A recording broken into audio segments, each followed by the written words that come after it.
Vamos lá, gente. Isaías capítulo 40, do verso 28 até o 31. Eu vou ler na Nova Almeida atualizada. Isso vai ser o nosso ponto de partida e o trilho da nossa reflexão hoje. O texto sagrado diz assim: será que você não sabe, nem ouviu, que o eterno Deus, o Senhor, o Criador dos confins da terra, nem se cansa, nem se fatiga? A sabedoria dele é insondável. Ele fortalece o cansado e multiplica as forças ao que não tem nenhum vigor. Os jovens se cansam e se fatigam, e os moços de exaustos caem. Mas os que esperam no Senhor renovam as suas forças. Sobem com asas como águias. Correm e não se cansam. Caminham e não se fatigam. Eu vou pedir a gentileza de você repetir comigo a declaração do verso 29 e depois a do 31. Se você puder, me acompanha com gosto e vontade. Diga comigo: ele fortalece o cansado e multiplica as forças ao que não tem nenhum vigor. Agora o verso 31, diga: os que esperam no Senhor renovam as suas forças. Meu Deus, suplicamos que mais do que informação, o Senhor possa tocar as nossas vidas, que o sopro de vida do Teu Espírito Santo nos toque de uma forma especial. Que a Tua palavra, além de formação, produza não apenas a fé necessária, mas trabalhada e aplicada de forma personalizada pelo Teu Espírito, produza em nós correspondência. Nós oramos desde já agradecidos por aquilo que o Senhor fará, em nome do Senhor Jesus. Amém. Bom, o tema da minha mensagem hoje é renovando as forças. Eu quero chamar a sua atenção para o que não apenas é uma promessa de Deus, quando a Escritura diz: ele fortalece o cansado, multiplica as forças ao que não tem nenhum vigor. Quando a Bíblia diz que os que esperam no Senhor renovam as suas forças, como além de uma promessa, é a revelação do seu intento, do seu propósito, da sua vontade. Obviamente o texto está falando a respeito de algo sobrenatural. Quando a Bíblia fala que a força dos jovens chega ao fim, a ponto deles caírem de exaustão, mas os que esperam no Senhor renovam as suas forças, ao mencionar os jovens e aqueles de vocês que já como eu passaram aquela metade da vida, né, já não estão mais na fase da juventude, sabe a diferença de disposição física. Um dia desses, chamei meu filho para a gente malhar junto, e depois ele falou: pai, e aí, quer correr uns 10 quilômetros? Falei: tu tá maluco? Né? Falei: você acha que eu tenho esse pique, essa sua disposição de 23 anos? Mas mesmo a moçada, que está no auge do vigor e da disposição hormonal, chega um momento que eles descobrem que tem um limite. Mas a Bíblia está dizendo: os que esperam no Senhor vão além. Então a Bíblia não está falando nem só de força natural e nem tampouco só de algo no aspecto físico, mas está falando de uma manifestação sobrenatural. Eu quero chamar a sua atenção para algo. Nós vivemos um tempo, uma época na história da humanidade, onde a maioria de nós não chega a ter uma experiência de exaustão física, de esgotamento de forças e energias. E quando eu falo esgotamento, estou falando num sentido pleno. Por quê? Mesmo aqueles que trabalham, né, com esforço físico, nós temos hoje, né, na modernidade em que vivemos, ferramentas que auxiliam demais o trabalho. Né? Por exemplo, gente que arava a terra sem o auxílio de bois e depois descobriu que boi puxando o arado era uma grande ferramenta de auxílio, morreria de inveja da gente de ver todo o maquinário agrícola de hoje em dia. Em qualquer área, né? Você pode falar de um marceneiro, qualquer pessoa que trabalha com esforço físico já não tem a dimensão de esforço que talvez a antiguidade fez. E muitos de nós, com outros formatos de trabalho no mundo digital, a maioria de nós acaba não tendo essa experiência, né? Talvez possa haver um ou outro atleta de alta performance, mas a maioria de nós talvez vai dizer: nunca conheci o esgotamento físico. Eu tive uma única experiência que eu posso falar, que fala de exaustão física. Em fevereiro de 1993, estava ministrando um evento em Itajaí, Santa Catarina. Eu lembro que o evento terminava, acho que no domingo pela manhã, e a gente se programou ali no final da manhã, para o começo da tarde, ir para a praia. Tinha um grupo de irmãos que tinham vindo de Goiânia, né, um dos poucos estados do Brasil aí, que a gente fica sempre brincando com eles: vocês não têm mar, como se fosse uma grande coisa da qual se orgulhar. E eles resolveram que queriam conhecer o mar, nunca tinham tido contato com o mar. Quando nós chegamos, a praia estava toda sinalizada pelos bombeiros com bandeira vermelha, o mar estava de ressaca, mas apesar do perigo, eu falei para um irmão, morador local que estava nos ajudando, falei, cara, essa turma nunca pisou na areia do mar, nunca viu o mar, nós temos que dar alguma coisa para eles. Ele falou, pastor, então vamos nesse lugar aqui. E aí quando nós entramos, estava mais ou menos assim, com água até só perto da cintura, porque ele estava preocupado. A gente não ficou 10, 15 minutos, ele falou para mim, pastor, eu conheço muito bem essa praia. Ele falou, do jeito que o mar começou a puxar, em 10, no máximo 15 minutos, essa turma não sai mais, mesmo quem sabe nadar. Eles não estão acostumados com isso. Eu acho melhor a gente mover esse grupo todo por precaução para aquele lado, deixar eles ainda mais no raso. Eu falei, vamos ter todo cuidado. Movemos o time todo. Tinha um cara que não era do grupo, estava conosco, mas ele não quis sair conosco, estava inclusive com a prancha de buddy-buddy. A gente pensou, esse é o único que não tem como afogar, está com a prancha. E saímos. Mas daqui a pouco, entre o barulho de uma onda e outra, eu estou ouvindo gritos, e eu olho na direção de onde nós saímos, está um cara lá se debatendo. Eu não vi mais a tal da prancha, mas parecia ser o cara que não quis sair com a gente, e ele está desesperado pedindo por ajuda. Aquilo me deu um rompante que eu não conseguia pensar. Falei para a turma, estou indo buscar. Aquele morador falou, pastor, não vá. Já está difícil sair sozinho. O que dizer trazer alguém? O senhor não vai conseguir. Ele falou, eu vou chamar o bombeiro. Falei, então chama o bombeiro para tirar nós dois, que eu vou tentar trazer esse cara até onde der, né? Eu não conseguia pensar naquela hora, mesmo não tendo a experiência dele. E eu fui nadando na direção do cara. Não me deu muito trabalho, porque dizem que o perigo nessa hora é que o cara no desespero agarra em você, afoga os dois. Ele estava bêbado, mas pensa um cara bêbado. Eu só lembro de ter chegado assim perto, já sentindo o bafo, ele dizendo, agora vai morrer nós dois. Eu falei, está amarrado em nome de Jesus. E eu tentava nadar, trazer aquele cara de volta, e apesar dele não dar trabalho, ele também não ajudava muito. E eu não conseguia muita coisa. E de repente eu vi que minhas energias estavam se esvaindo, se acabando. E eu comecei a orar, falei, Senhor, não sei qual foi aquela manha do Pedro andar em cima d'água, mas eu preciso de ajuda, eu preciso de ajuda, eu preciso de ajuda. E de repente eu percebi que o mar puxava muito mais por baixo do que por cima, e me deu um insight. Cada onda que vinha, eu jogava ele por cima com a onda, nadava na direção dele. Desse jeito eu consegui trazer ele até a metade. Foi o tempo dos bombeiros entrarem e tirarem nós dois. Por quê? A hora que eles entraram, eu já estava no limite da exaustão. Para você ter ideia, né? Mesmo que tenham nos puxado até o raso, eu não conseguia do raso andar até a parte seca. Era um nível de exaustão que mal dava para segurar o joelho, né? Mal dava para levantar as mãos. Eu nunca experimentei isso na minha vida, nem antes nem depois. Os caras literalmente do raso tiveram que me carregar, me deixar na areia até que eu conseguisse me recompor. Não estou falando apenas do fôlego, né? Mas realmente de um nível de exaustão profunda. A maioria de nós nunca viveu isso.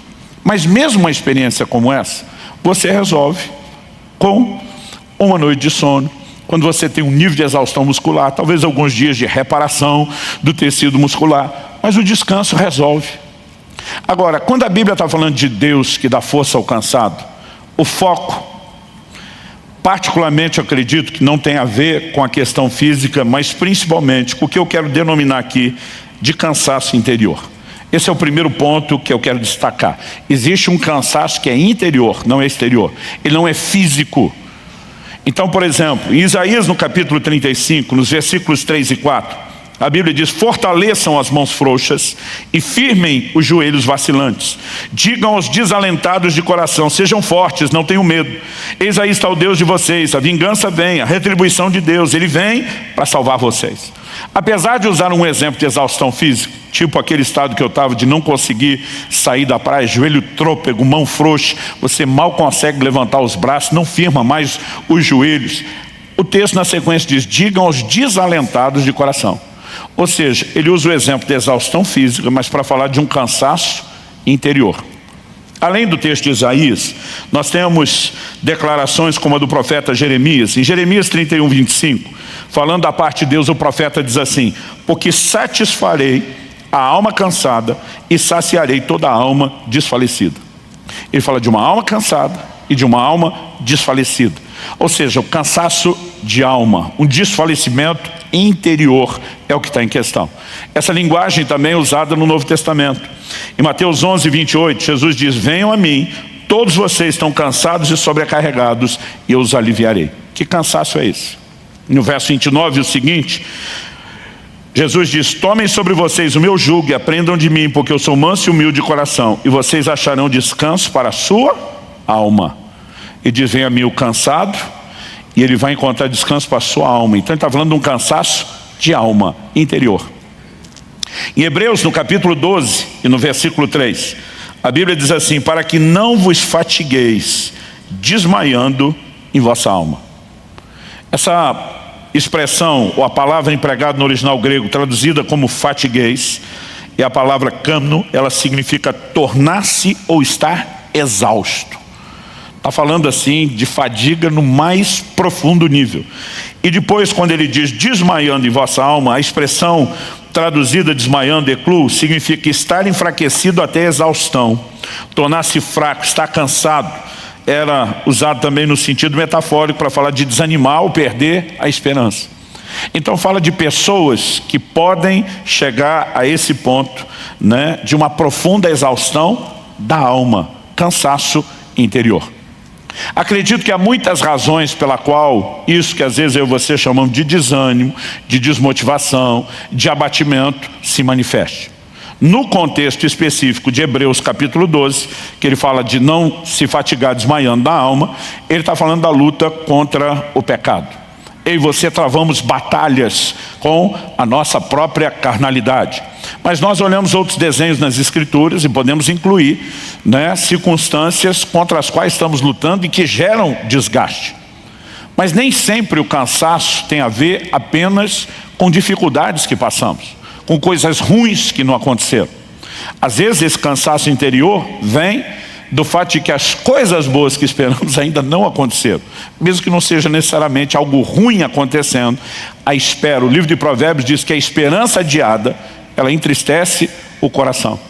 Eu brinco que o brasileiro, da maior parte dos povos do mundo, é o que mais tem a capacidade de se reinventar na virada do ano. Eu não sei o que a gente consegue resetar dentro da gente do dia 31 de dezembro para o dia 1º de janeiro, que a gente acende esperança e diz: esse ano vai. Não importa se no outro não foi. E aí você passa o ano pilhado e tal, mas o ano acaba e você diz: não foi de novo. Mas de repente, naquele culto de passagem do ano, alguma coisa acontece e a gente: mas esse vai. E aí não vai de novo, né? E depois no outro você diz: mas esse vai. Em algum momento, depois do 3º ou 4º ano, alguns de nós começamos a perder aquela empolgação da virada, porque é algo que o próprio manual do fabricante diz que acontece comigo, com você. A esperança adiada, ela entristece o coração. Mas o interessante é que a Bíblia não fala de um cansaço que vem só de coisas ruins, ou da falta da concretização de coisas boas, mas eu e você podemos nos cansar até mesmo com coisas que são extremamente positivas. Por exemplo, em Gálatas, no capítulo 6, no versículo 9, a Bíblia diz: e não nos cansemos de fazer o bem, porque no tempo certo faremos a colheita. Ele diz: se não desanimarmos. Então ele relaciona a ideia de cansar, de fazer o bem, com desânimo. Algo nos paralisa. Em algum momento você olha e diz: não sei se está dando resultado, se essa pessoa está recebendo como deveria, se está valendo a pena fazer o que eu faço. E a Bíblia não diria sobre não cansar de fazer o bem, se fazer o bem não cansasse. Então até fazer o bem cansa. Um dia uma pessoa me perguntou: pastor, fazer o bem cansa? Eu falei: vou te dar duas respostas. A primeira, indiscutível, está lá na Bíblia. E eu citei Gálatas 6,9. Falei a segunda: a senhora é uma dona de casa dedicada à sua família, louvável por isso. Mas mesmo amando seu marido e seus filhos da forma como a senhora ama e dedica, eu lhe pergunto: cuidar deles todo dia não cansa? Ela disse: cansa. Falei: a senhora tem a sua resposta, na Bíblia e na prática. E quando esse cansaço se instala, seja lá qual for a razão pela qual ele veio, nós estamos aqui apenas especulando algumas coisas que talvez ajude você a mapear e localizar se você está lidando com a questão do cansaço interior ou não. Quando eu e você começamos a entrar nesse estado de cansaço, um dos termômetros aonde isso aparece é na nossa vida de oração. No Salmo 69, verso 3, o salmista afirma: estou cansado de clamar e a minha garganta secou. Os meus olhos esmorecem de tanto esperar por meu Deus. Eu digo que aqui ele já saiu do nível oração e foi para o choração, né? É muito mais um lamento, é muito mais um desabafo do que qualquer outra coisa.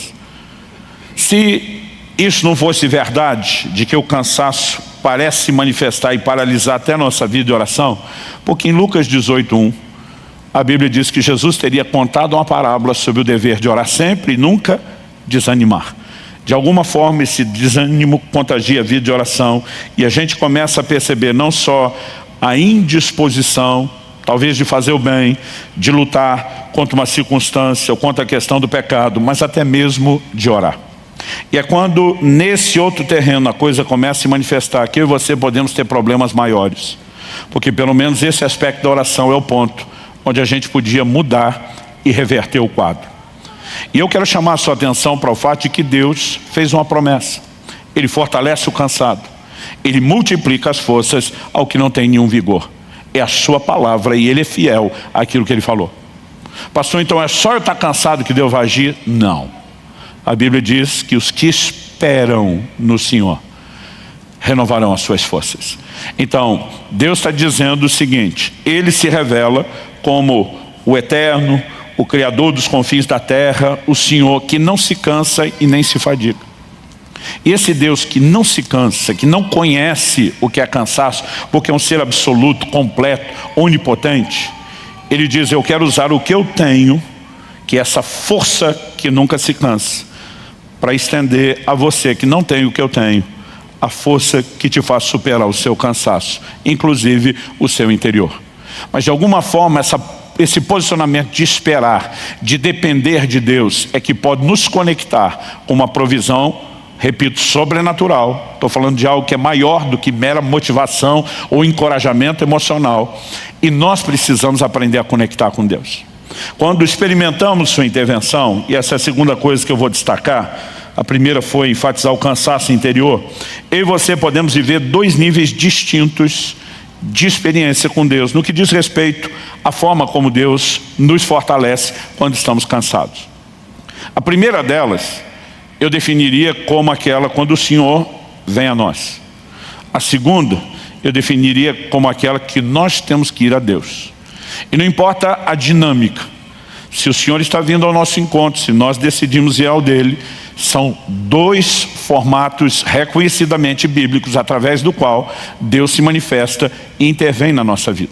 Então me deixa dar tanto um exemplo bíblico como um exemplo pessoal que ilustre a aplicação da verdade bíblica sobre cada um dos dois. Em 2 Timóteo, no capítulo 4 e nos versículos 16 e 17, o apóstolo Paulo diz assim: na minha primeira defesa ninguém foi a meu favor, todos me abandonaram. Outra tradução diz: ninguém esteve ao meu lado. A NVI diz: ninguém apareceu para me apoiar. E depois de dizer que todos o abandonaram, Paulo diz que isso não lhe seja posto na conta. Verso 17: mas o Senhor esteve ao meu lado e me revestiu de forças, para que através de mim a pregação fosse plenamente cumprida e todos os gentios a ouvissem, e fui libertado da boca do leão. Eu acho massa Paulo falar: e daí? Que essa turma com quem eu tinha uma expectativa, gente que me ama, que se importa, que eu contava que estivesse lá, não apareceu. E diz: o Senhor esteve ao meu lado e me revestiu de forças. Ou seja, esse posicionamento de Jesus estar ao lado, não é Ele estava ao meu lado para fiscalizar, para ver como eu iria reagir. Ele estava ao meu lado para intervir. Ele estava ao meu lado para me revestir de forças. E eu e você podemos ter experiências onde o Senhor vem nos socorrer no momento de necessidade, onde Ele se coloca ao nosso lado, Ele vem a nós para nos comunicar forças. E uma das primeiras experiências marcantes, pelo menos, que eu tive nesse sentido, eu estava no primeiro ano do meu ministério pastoral. Nós estamos falando, de 94, porque eu comecei a pastorear em dezembro de 93. Antes disso, eu passei alguns anos viajando, pregando no ministério itinerante. E não bastou alguns... Não tinham passado muitos meses, bastou um pequeno período de tempo para que eu tivesse já que lidar com um grande desânimo.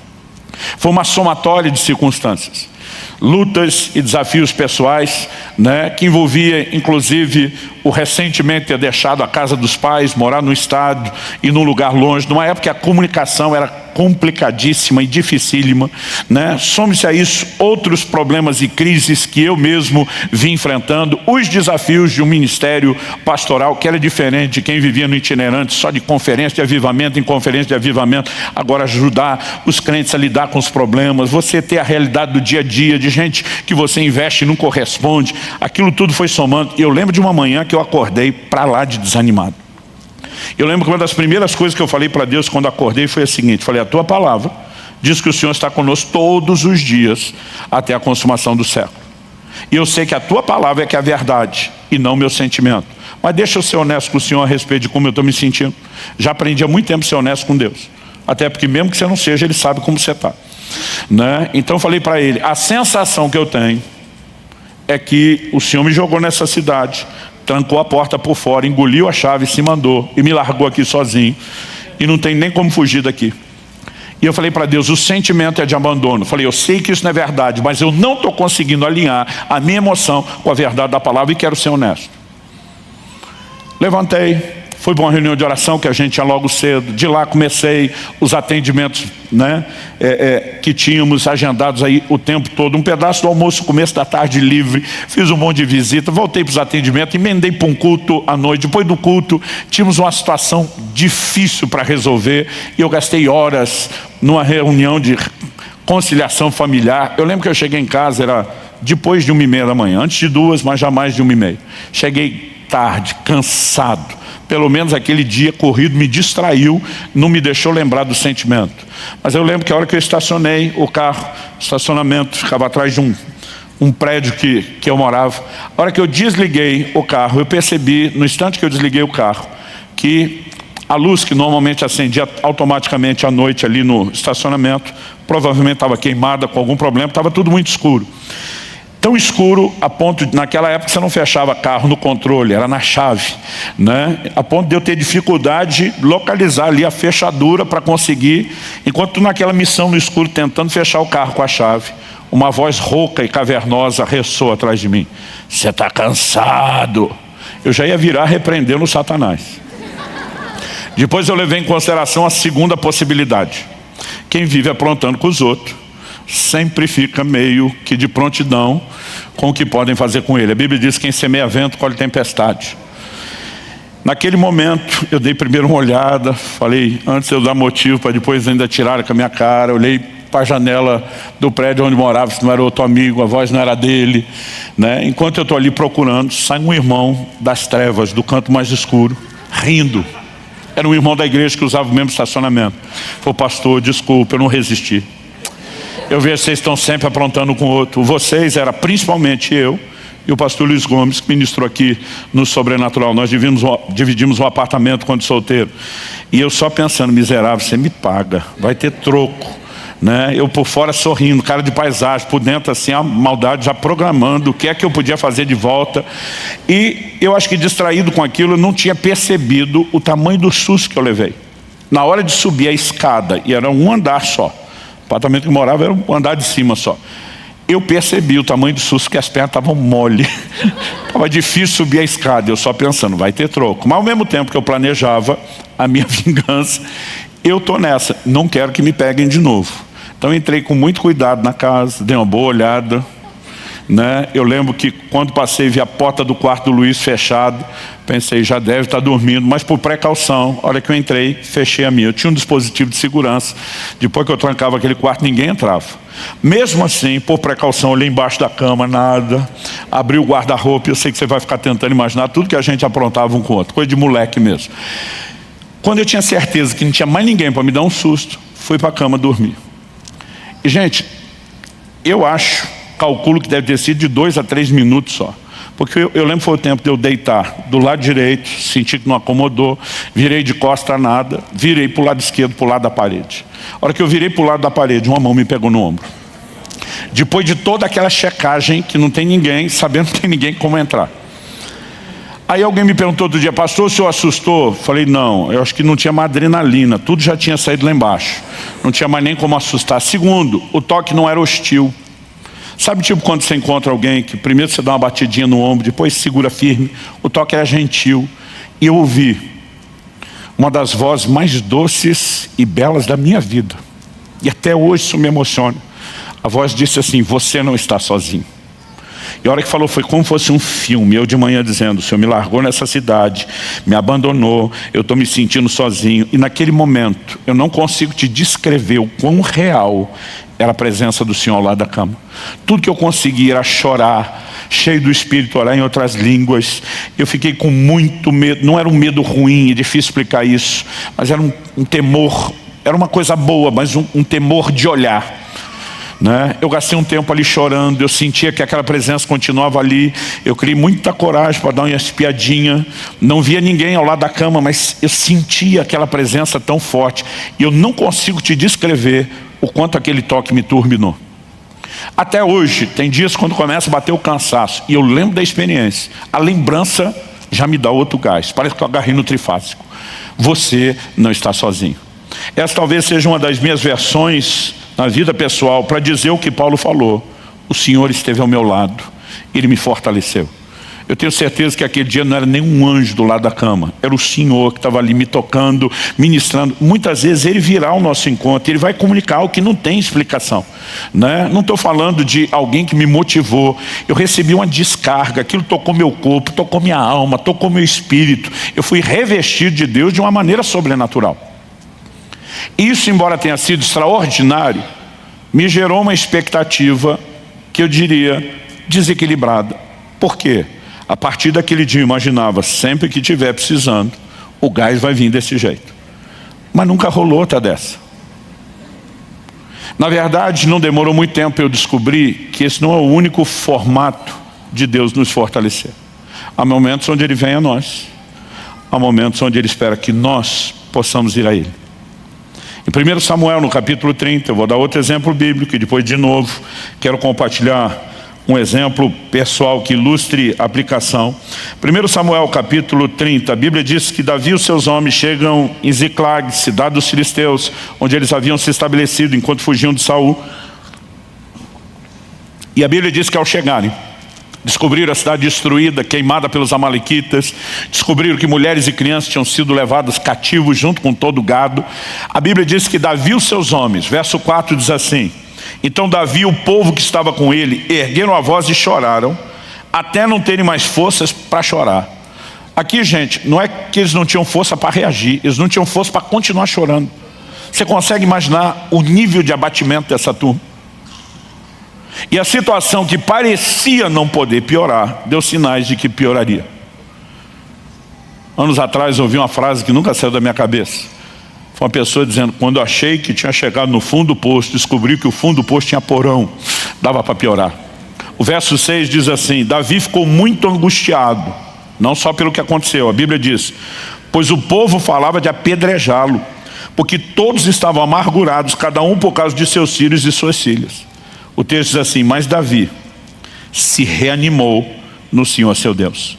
A NVI traduziu: Davi, porém, fortaleceu-se no Senhor seu Deus.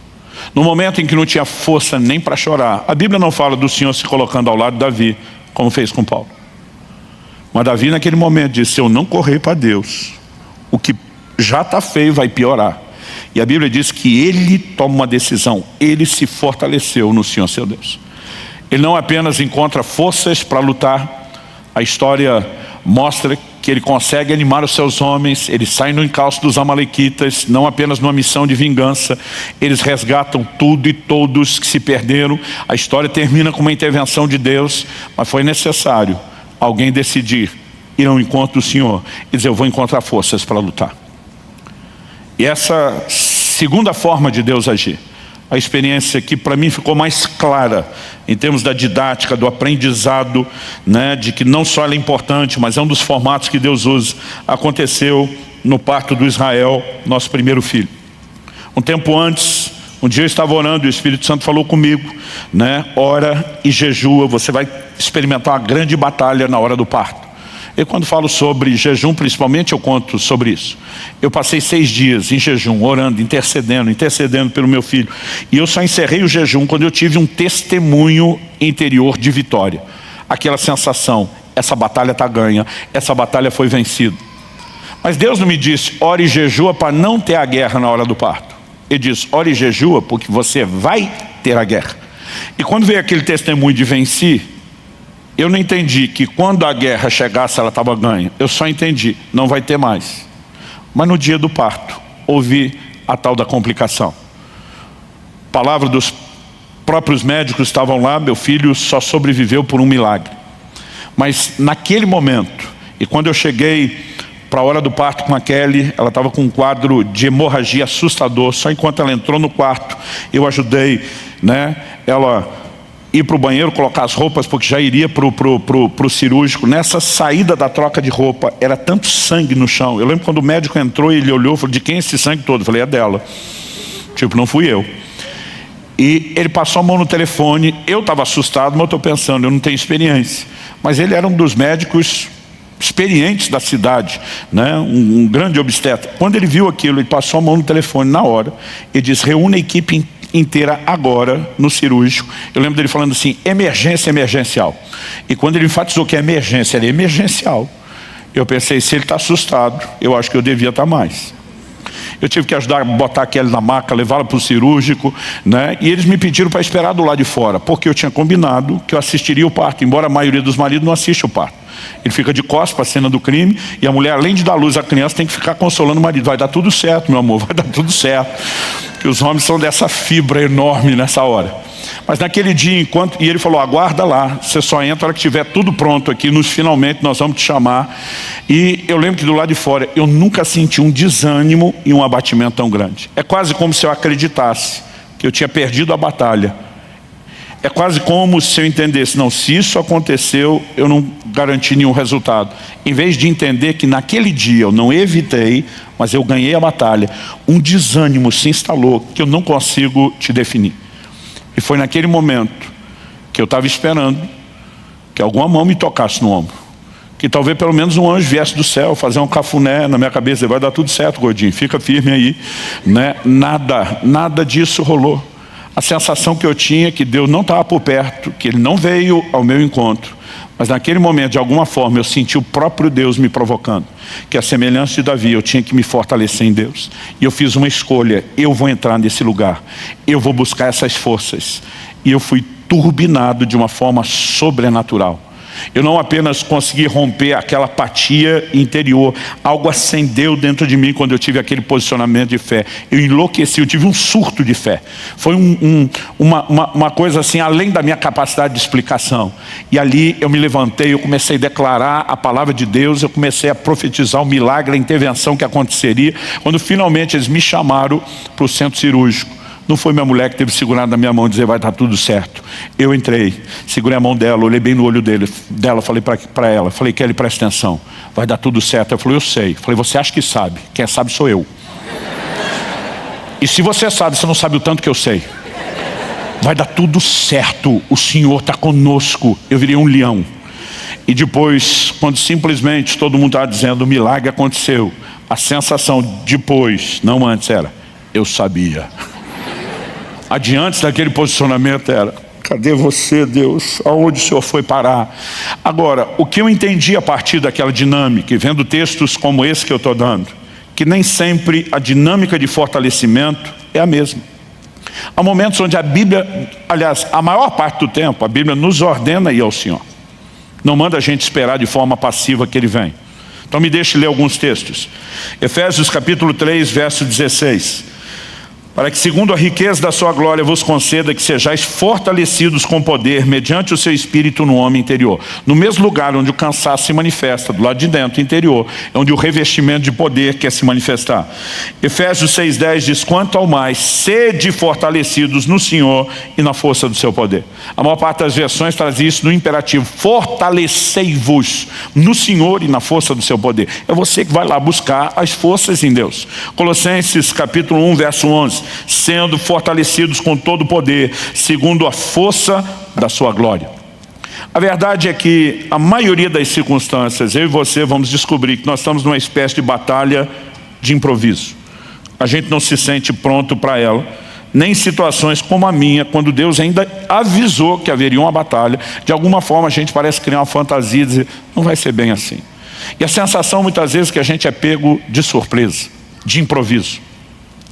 Quando eu falo de improviso parece que você tem que lutar de uma forma para a qual você não sente que está preparado, né? E quando eu falo preparado, não é nem só treinado, você não parece não ter os recursos.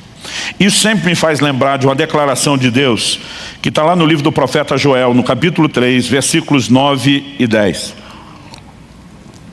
Deus diz: proclamem isso entre as nações, declarem guerra santa e convoquem os valentes. A palavra valente aqui não é só um corajoso, está falando de um guerreiro, de alguém que se dispõe à luta, né? Nós sabemos pelo contexto, o texto diz assim, que todos os homens de guerra se apresentem e se preparem, transformem suas lâminas de arado em espadas e as suas foices em lanças. Ou seja, Deus está dizendo que tem que ainda arregimentar, alistar o exército todo, e que essa turma nem armamento tem, eles vão improvisar. O improviso é, vão pegar, né, as lâminas do arado, vão pegar as foices, vamos improvisar as armas. E nesse contexto Deus diz que o fraco diga: eu sou forte. A tradução que me impactou e que eu decorei quando garoto dizia: diga ao fraco, eu sou forte. Eu lembro de um dia ver um pregador desses de fé, animado, empolgado, dizendo: para de dizer que você é fraco. Deus mandou você não falar da sua fraqueza, mandou falar da sua força, porque Deus disse que você não é fraco, você é forte. Eu pensei, não foi isso que Deus disse. Deus disse: diga o fraco. Se Ele chamou a gente de fraco, até Ele está dizendo que a gente é fraco mesmo. E se não te avisar, eu quero te avisar. Isso que você é fraco, fraquinho ou fracote, escolhe qualquer um deles. Só que Deus diz: você não vai falar de quem você é sozinho ou naturalmente. Porque Deus está dizendo: você não vai passar guerra sozinho, você está entrando numa guerra comigo. Então você não está entregue ou vendido à sua própria sorte, aos seus recursos ou à falta deles. Deus está dizendo: porque eu vou me unir a você, e minha força é muito maior do que sua fraqueza. Sua fraqueza vai ser diluída, vai desaparecer no meio da minha força. Então Deus está dizendo: mude o seu discurso, porque você não está sozinho. Então mesmo em batalhas de improviso, eu e você podemos ter um discurso. Nós temos um Deus que fortalece o cansado, que multiplica as forças ao que não tem nenhum vigor. Nós precisamos reconhecer que os que esperam no Senhor renovarão as suas forças, e eu e você podemos entrar numa dimensão completamente diferente de fortalecimento em Deus. Você crê nisso? Em terceiro e último lugar, eu gostaria que a gente considerasse um pouco da importância de lidar com a realidade da nossa fraqueza e limitação. Pastor, certeza que tem importância nisso? Certeza. Eu não sei você, mas já tive que lidar muitas vezes com a presunção de querer ensinar Deus como ser Deus. Eu, por exemplo, tive um acidente de carro em agosto de 93, e declaração de médicos e enfermeiros que me socorreram, que nem eram cristãos. Ele dizia: teu santo é forte, alguém lá em cima vela por você, né? Me explicaram: olha, a pancada que você teve nesse lugar que nós tivemos que fazer todas as suturas, que é o lugar do hematoma dos cortes, que é a região da fonte. Uma pancada forte é fatal. Nós sabemos que a sua foi muito forte. Os resultados da tomografia são esse aqui, me apresentaram. Eles disseram: a gente não entende honestamente como você está vivo, como você não entrou em coma com esse nível de traumatismo craniano e com essas evidências. Eu lembro que um dos enfermeiros dizia: nós tivemos que reconstruir mais de metade da sua pálpebra esquerda. Ele falou: não consigo imaginar o que quer que seja que rasgue isso. Eu imagino que foi o óculos na pancada. Ele falou: eu não consigo imaginar o que quer que tenha rasgado de tal forma a sua pálpebra, de qualquer ângulo, que não tenha tocado seu globo ocular e vazado ele, você perdido a vista, né? Então todo mundo só falava de milagre, milagre, milagre. Eu lembro que eu falava para Deus: milagre por milagre, já que o Senhor vai fazer um, não podia ter arrumado o carro lá em cima na estrada em vez de ele cair na ribanceira? Em vez de só ser grato por aquilo que ele tinha dado, eu estava dizendo: o Senhor não podia ter feito melhor? Agora, será que só eu, que já tive esse tipo de dificuldade, alguns de vocês também tentaram ensinar Deus a ser Deus? Uma das coisas que me incomodava é dizer: Deus, o Senhor está aí, dizendo que você não se cansa, não se fatiga, mas o Senhor nos fez de um jeito que a gente se cansa e fatiga. O Senhor não podia ter feito a gente mais parecido com o Senhor? Seres incansáveis, indesanimáveis. E eu lembro que numa época dessa que eu estava nessa presunção de tentar ensinar Deus a ser Deus, eu comecei a entender uma perspectiva bíblica que envolve outros aspectos. A minha e a sua fraqueza, ela precisa ser continuamente, para mim e para você, um lembrete da nossa insuficiência. Precisa gerar em mim e você um senso de dependência da suficiência de Deus. Imagino que se eu e você fôssemos incansáveis, indesanimáveis, não demoraria muito tempo a gente ficar para lá de besta, orgulhoso, arrogante, presunçoso e virar as costas para Deus. Deus deseja partilhar o que Ele tem, o Deus que não se cansa, que não é vencido pelo cansaço, sim. Como? Não nos fazendo sem necessidade dEle, mas nos suprindo com a necessidade que nós temos dEle. Ele nos fortalece o tempo todo. E Ele sabe exatamente o que Ele fez e como fez. A perspectiva que a Bíblia aborda sobre essa questão das nossas fraquezas, normalmente é essa. Dá uma olhada comigo no que Paulo disse em 2 Coríntios, no capítulo 1, eu vou ler do versículo 8 até o versículo 10. O apóstolo diz assim: porque não queremos, irmãos, que vocês fiquem sem saber que tipo de tribulação nos sobreveio na província da Ásia. Foi algo acima das nossas forças, a ponto de perdermos a esperança até da própria vida. Uma tribulação acima, além das forças, a ponto do apóstolo, não estamos falando de um novo convertido imaturo, mas de um dos maiores gigantes da fé do Novo Testamento, desesperado da vida. Mas ele diz no verso 9: de fato tivemos em nós mesmos a sentença de morte, para que não confiássemos em nós mesmos. Observe essa frase: para que não confiássemos em nós mesmos, e sim no Deus que ressuscita os mortos, o qual nos livrou e ainda livrará de tão grande morte. Nele temos esperado que ainda continuará a nos livrar. Paulo diz, nesse cenário de fraqueza, de muitas vezes desesperar, e diz: eu aprendi que não posso confiar em mim. Esse é um lembrete da minha insuficiência, da minha incapacidade. Isso gera em mim, diz Paulo, um senso de dependência daquele que é todo suficiente, daquele que é capaz. Quem está entendendo, diga amém. Na mesma segunda carta de Paulo aos Coríntios, no capítulo 12, nos versículos 9 e 10, depois de falar de uma situação específica pela qual ele orou e não viu uma intervenção de Deus, ele diz que o Senhor respondeu ao apóstolo da seguinte forma: então ele me disse, a minha graça é o que basta para você, porque o poder se aperfeiçoa na fraqueza.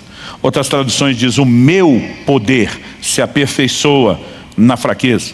De boa vontade, pois, mais me gloriarei nas fraquezas, para que sobre mim repouse o poder de Cristo. Por isso sinto prazer nas fraquezas, nos insultos, nas privações, nas perseguições, nas angústias por amor de Cristo. Porque quando sou fraco, então é que sou forte. Aqui nós temos um paradoxo, uma aparente contradição. Como quando eu sou fraco, é que eu sou forte? Paulo está dizendo, quando eu entro em contato com a realidade da minha limitação e da minha fraqueza, isso me desperta para tirar os olhos de mim, dos meus recursos, e colocar os olhos naquele que é a fonte de toda a força. Paulo diz, quem tem essa consciência, olha para a fraqueza como um lembrete de que há uma outra fonte de onde eu e você tiramos força.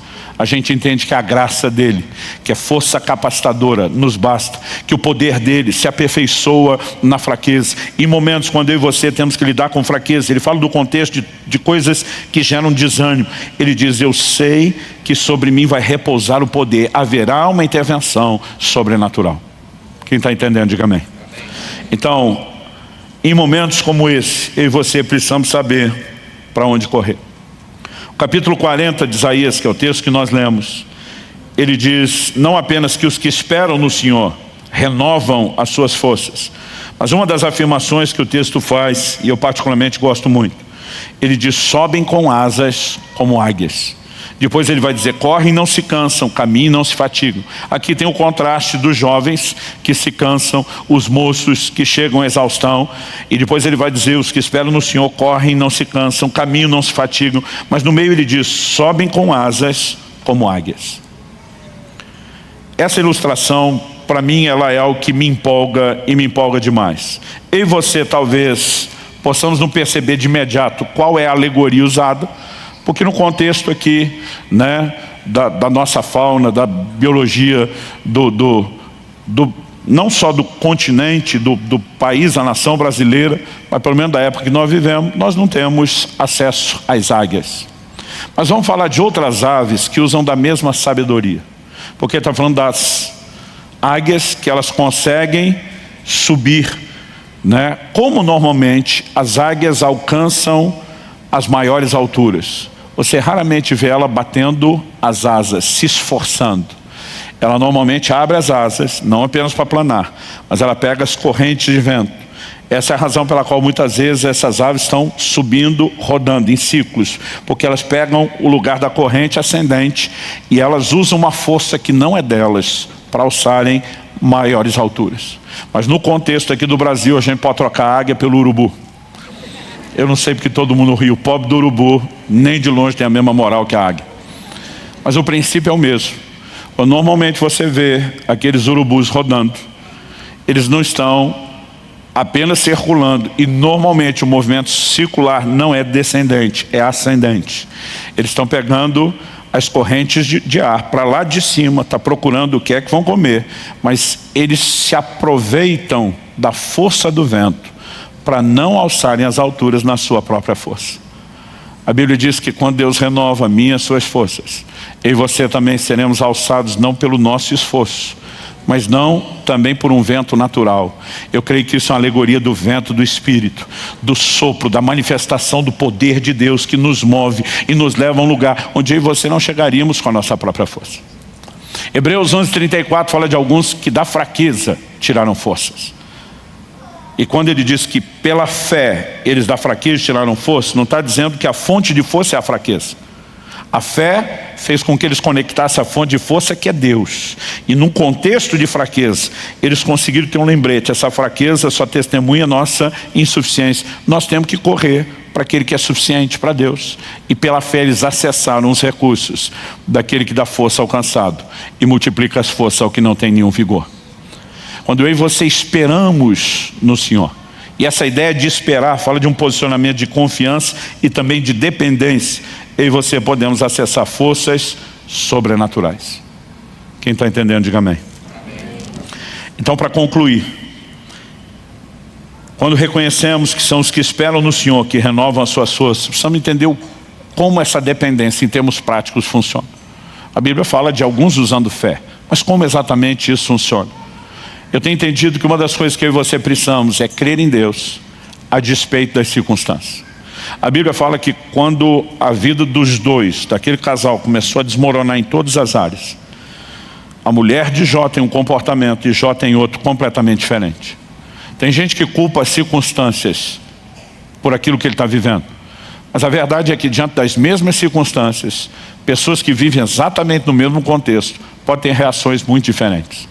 Um exemplo que frequentemente eu dou é que há duas formas de se lidar com a resistência do vento. Um avião usa a resistência do vento para alçar voo, para se projetar. Um carro de corrida usa a resistência do voo não com asa para subir, mas com aerofólio para colar no chão. É a mesma resistência que eles vão enfrentar quando estiver se locomovendo em grande velocidade, que vai ser administrada de forma diferente. Uns a usam para ficar colado no chão, outros a usam para subir. Enquanto a mulher de Jó decidiu ficar colado no chão e age de forma natural, dizendo para o seu marido: amaldiçoe seu Deus e morre. Qual foi a atitude de Jó? Jó 19:25, ele afirma: eu sei que o meu Redentor vive e que ele há de se levantar sobre a terra. Ele está olhando para aquelas circunstâncias terríveis, ele está dizendo: meu Deus não é definido pelo que eu enfrento, eu não vou reagir apenas emocionalmente ao que eu estou sentindo diante disso, eu vou crer em Deus, eu vou acessar os recursos divinos. E a história de Jó é mudada pelo seu posicionamento de fé. Porque se eu visse o conselho da mulher, para quem ele falou: você fala como uma louca, ele teria liquidado e acabado com tudo de vez. Eu e você precisamos aprender como reagir. Em momentos difíceis, nós vamos ter que acessar Deus. Seja um posicionamento de fé, seja usar os meios que nos conectam com a presença dEle. A Bíblia diz em Atos, no capítulo 16, que Paulo e Silas foram presos, passaram por um julgamento sumário injusto, foram açoitados, estavam com os pés pendurados no tronco, ninguém tratou as feridas. A maioria dos crentes já estaria, no mínimo, murmurando, reclamando e falando para Deus de abandono. A Bíblia diz que lá pela meia-noite, esses dois não dormiam, não deixavam ninguém dormir. A Bíblia diz que eles oravam e cantavam louvores. Eu não sei exatamente qual foi essa dinâmica, mas eu fico tentando imaginar, uma vez que Tiago 5,13 dá uma instrução prática para os crentes aqui dos primeiros dias. Tiago diz assim: se alguém está aflito, ore. Se alguém de vocês está contente, cante louvores. Imagina Paulo e Silas conversando, e Paulo fala para Silas, estamos na prova. Silas diz, pois é. Ele diz, a aflição está pesada. Outro diz, verdade. Ele diz, bora orar, que é isso que um aflito tem que fazer. Porque se a gente ficar alimentando a fraqueza, é ela que se fortalece. É estranho dizer que a fraqueza se fortalece. Mas se a gente se fortalecer e se alimentar daquele que nos dá força, o caminho é diferente. Eu imagino que os dois começaram a orar. Mas em algum momento, imagina um falando para o outro, mas nós não estamos só aflitos, nós também estamos felizes. O outro diz, é verdade, Deus está conosco mesmo nesse momento difícil. Nós ainda temos o privilégio de estar vivendo isso por causa do Evangelho. Bora adorar também, bora adorar também.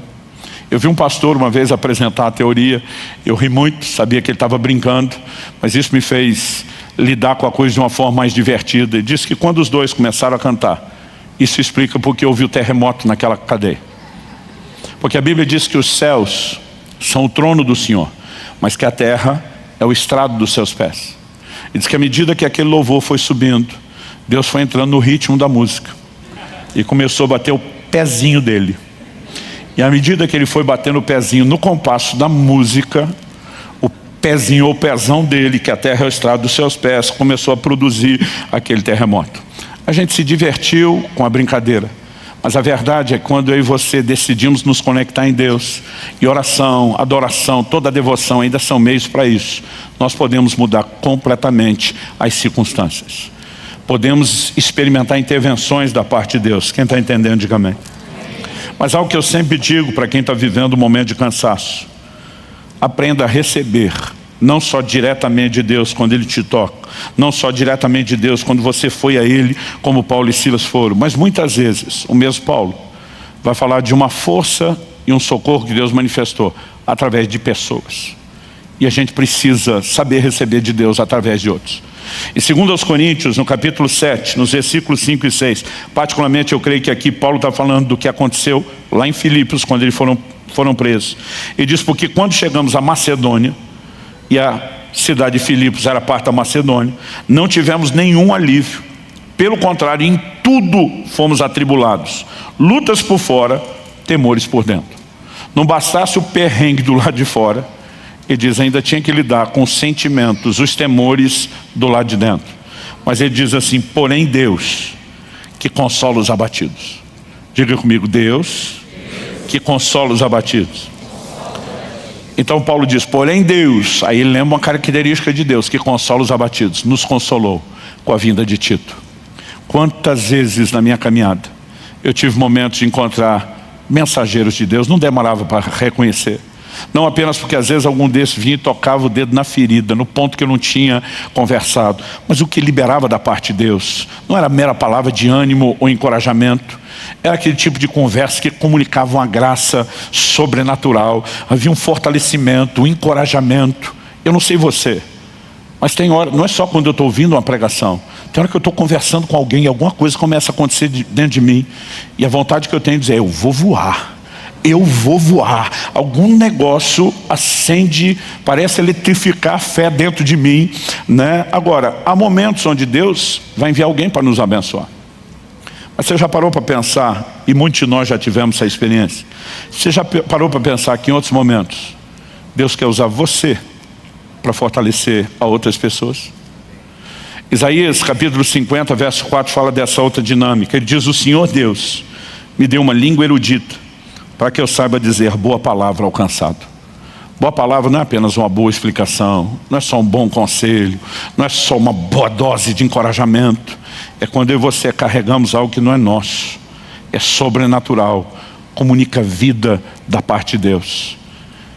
E eu quero que você possa pensar que a razão pela qual você está ouvindo isso hoje é que talvez você chegou aqui cansado e você está precisando renovar suas forças. Mas talvez Deus esteja te abastecendo para que você leve algo para outras pessoas que estão cansadas. E as duas opções podem ser parte do propósito que Deus tem para você.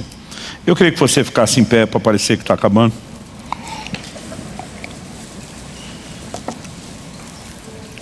Eu quero ler um último versículo, que é o Salmo 31, verso 24, e nós vamos orar. O texto, muito alinhado com o que nós lemos em Isaías 40, diz: sede fortes e revigore-se o vosso coração, vós todos que esperais no Senhor. Quando o texto está dizendo sede fortes, que tipo de força ele está falando? Quando ele diz revigore-se o vosso coração, obviamente ele está falando da força interior, daquilo que faz superar o cansaço interior. Mas só o fato de eu estar cansado significa que Deus vai vir ao meu encontro? Não. A Bíblia diz que os que esperam no Senhor renovam as suas forças. É o meu posicionamento e o seu de dependência, de confiança em Deus, que atrai a intervenção dele. Isaías 64:4, a Bíblia diz: porque desde a antiguidade não se ouviu, nem com os ouvidos se percebeu, nem com os olhos se viu um Deus além de ti, que trabalha para aquele que nele espera. Há momentos onde eu e você chegamos para Deus e a gente simplesmente diz: estou abrindo falência, não tem mais nada o que fazer, só me resta esperar no Senhor, confiar no Senhor. E a Bíblia diz que Deus trabalha a favor daquele que nele espera. Ou seja, nós não apenas podemos ser fortalecidos, mas nós podemos ver Deus se mover. Esse fortalecimento é sobrenatural.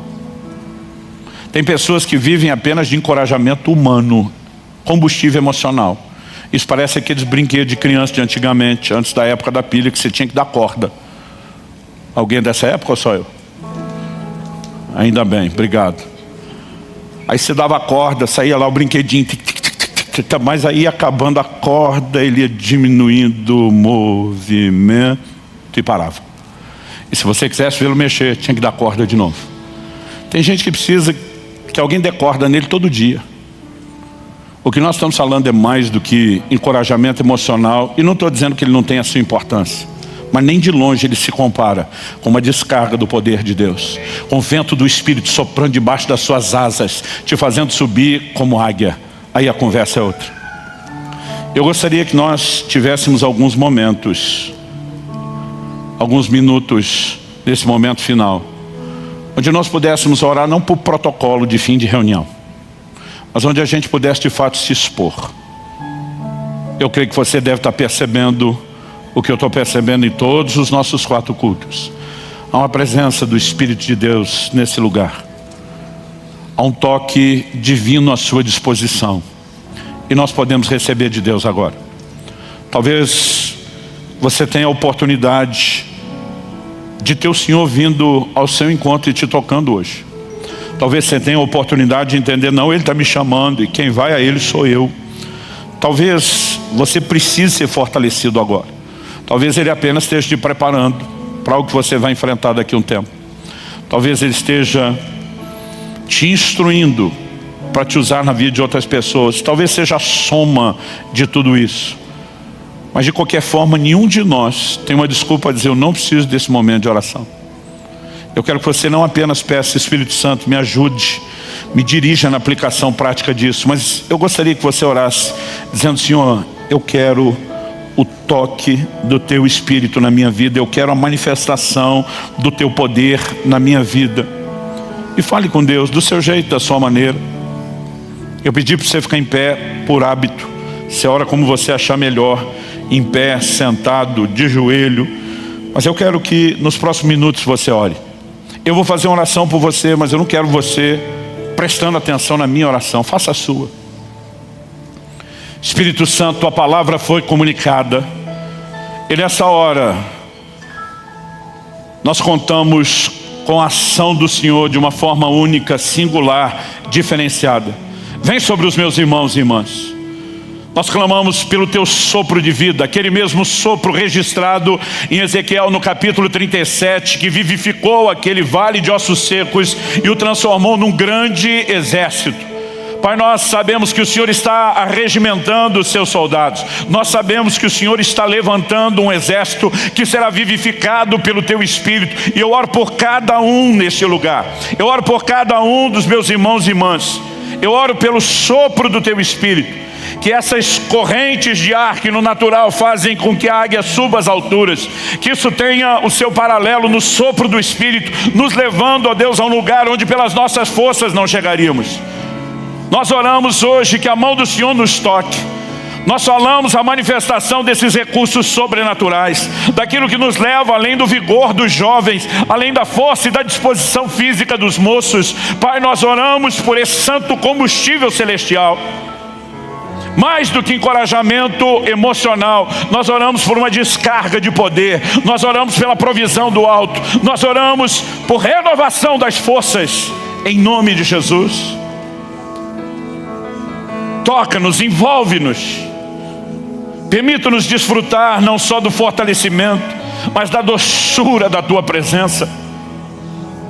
Nós clamamos em nome de Jesus, em nome de Jesus.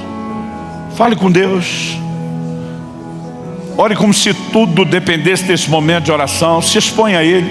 Talvez seja um bom momento